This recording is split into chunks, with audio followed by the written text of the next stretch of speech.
رات کو کسی وقت آنکھ کھلے اور یہ کلمات پڑھ لیے، اس کے بعد جو دعا مانگے قبول ہوگی۔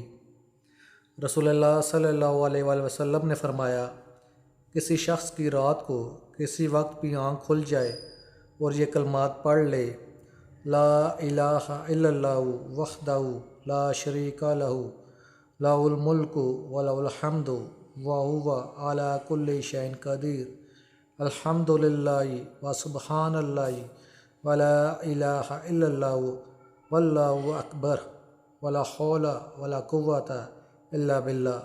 اس کے بعد یہ پڑھے، اللہم اغفر لی، پھر اس کے بعد جو بھی دعا مانگے گا انشاءاللہ ضرور دعا قبول ہوگی۔ دوستو، حدیث مبارکہ کو پھیلانا صدقہ جاریہ ہے، اس کو اپنے دوستوں میں بھی شیئر کریں اور ساتھ ساتھ چینل کو بھی سبسکرائب کر دیں۔ جزاک اللہ۔